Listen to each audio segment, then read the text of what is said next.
Rafi Tulfo slams Cynthia Villar and the Department of Environment and the Natural Resources. Ito ang panibagong trending video, kung saan halos gisahin ng idol senator na si Rafi Tulfo ang mga taga-DENR na siyang ipinagtanggol ni Cynthia Villar sa katatapos noon na Senate hearing, tila sa bukod na patong-patong na illegal mining, korupsyon at tila hindi tamang allocation ng budget ng nasabing ahensya.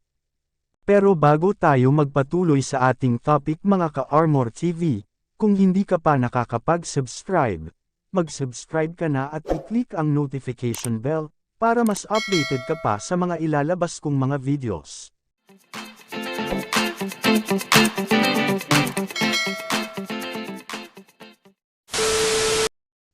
Kumpirmadong pinatatapyasan ni Senador Rafi Tulfo ang nasabing budget for the year of 2023 ng DENR, ay dapat raw ibigay ito sa mga batang nangangailangan ng medical treatment, at ilang mga hospital na basag-basag na kinaroroonan ng mga pasyente.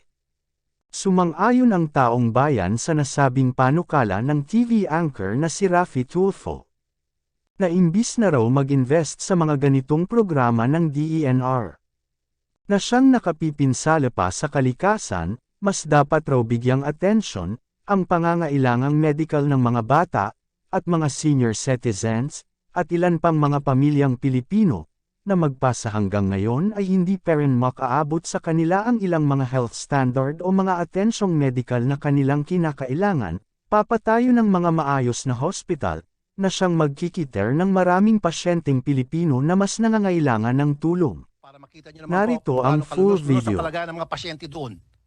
Like I already said sa speech ko kanina, hindi ko po kinaya, halos mapaiyak po ako nung pumasok po ako sa isang ward and I saw this kid, 6 years old, dying, already sentenced to death, stage 4 cancer. Kawawa po. At makikita ko po, yung dingding nila, butas-butas, tumutulo. Ang bintana, God. Basag ang bintana at ang ipinagpalit sa halip na papalitan ng salamin, plywood po ang pinalit. At yung ibang bintana na talaga hindi na maremedyohan, nilagyan po ng kurtina. Na kurtina pinaglipasan ng panahon na hindi pa napaglabahan.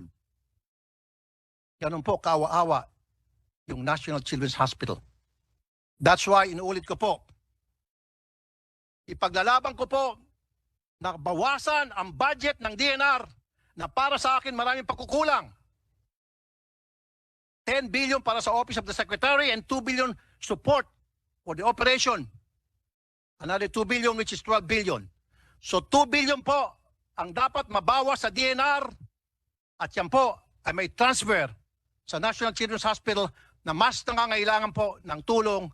Dahil dito po, yung mga inosenteng anghel ang dapat nating matulungan sa perang yan.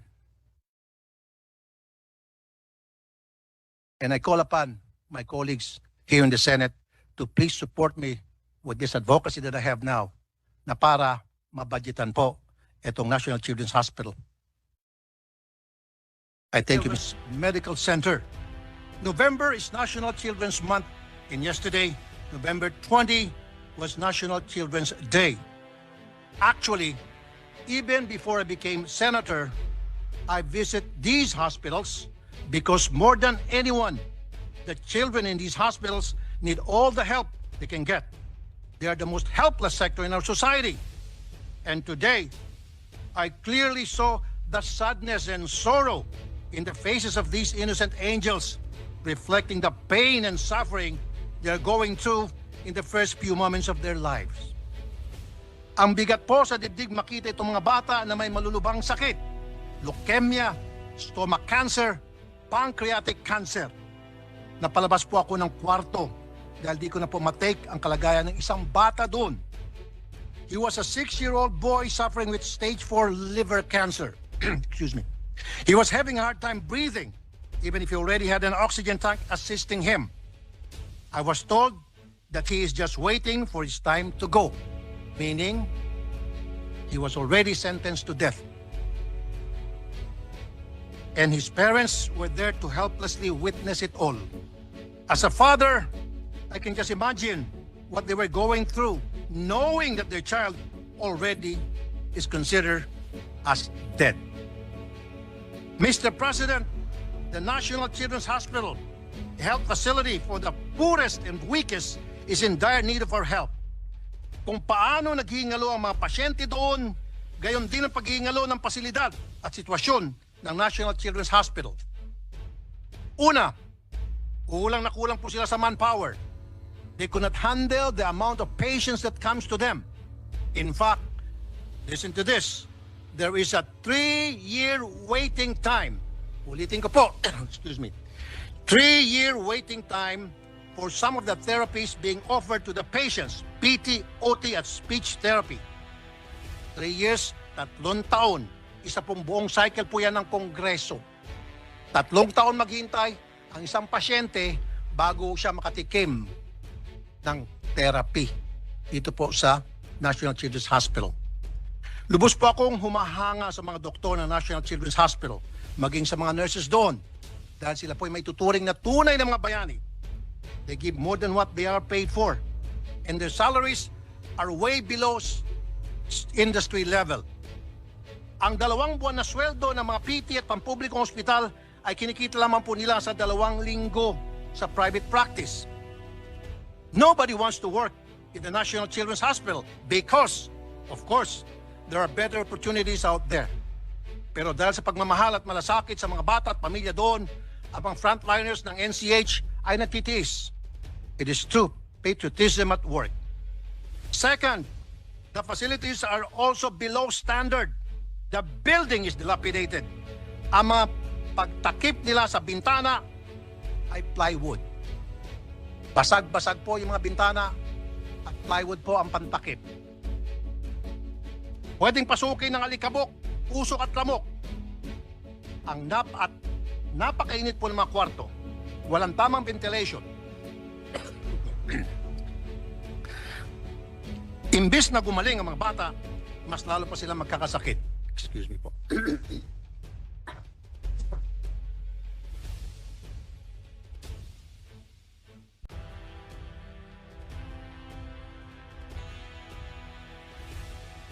Excuse me, Mr. President. The equipment that they have are outdated and lacking. What kind of parents are we to these children? Their therapy rooms are very small. Just imagine po, kung nakikita nyo po, yan. Halos kalahati lang po yan ng public CR po natin dito sa Senado. How can several children have adequate therapy if they are cramped? According to the doctors there, ideally, the entire floor should be for therapy. But they're reduced to that one room for all patients.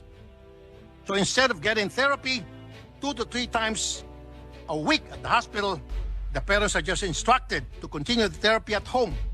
Ang nangyari, do it yourself. Ang medical attention na nabibigay sa mga bata. Mr. President, the situation of the National Children's Hospital when I visited them before I became a senator has not improved. Lalong lumala pa po. I'm wondering what has happened to their budget. Their budget has increased, but is it being spent well? Will it be spent well? I want to know that we are watching what they will do with the budget of the National Children's Hospital. Actually, hindi naman po talaga nag-increase ang budget ng National Children's Hospital. On the other hand, I would like to commend the Philippine Children's Medical Center for the service that they are giving the children.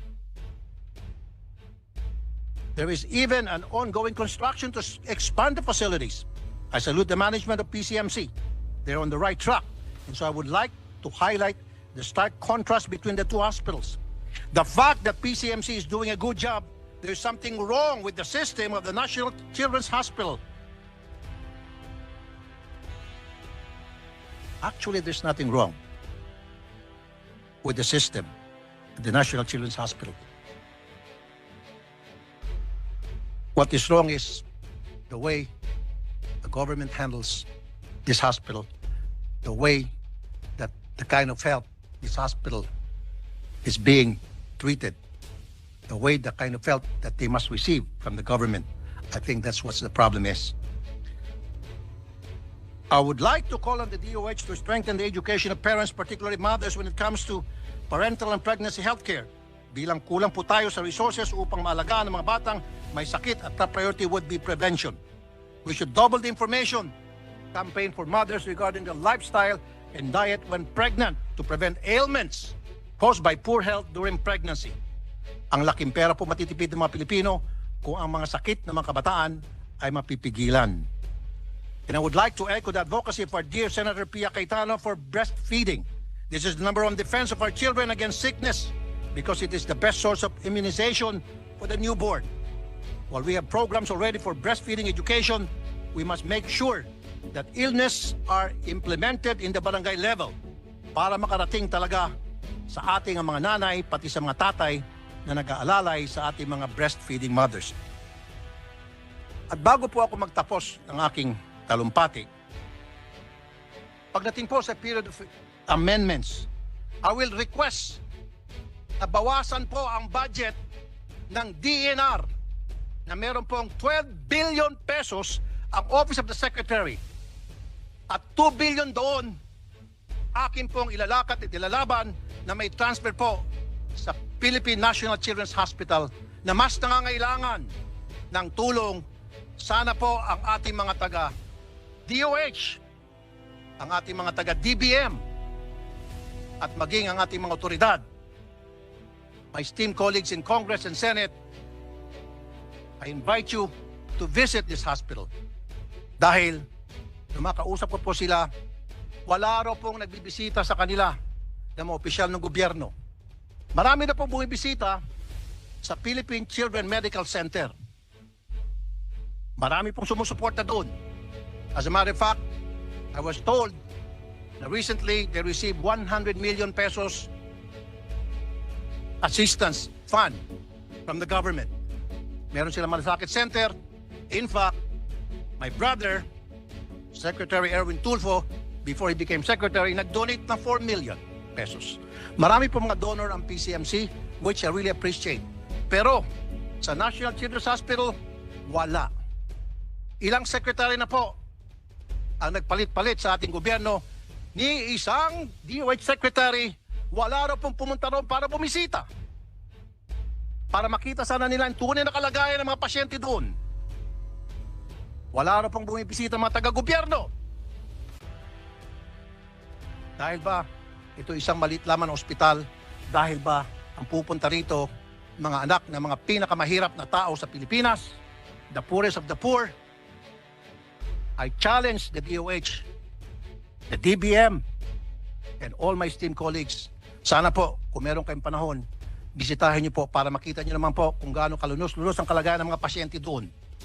Like I already said sa speech ko kanina, hindi ko po kinaya, halos mapaiyak po ako nung pumasok po ako sa isang ward and I saw this kid, 6 years old, dying, already sentenced to death, stage 4 cancer.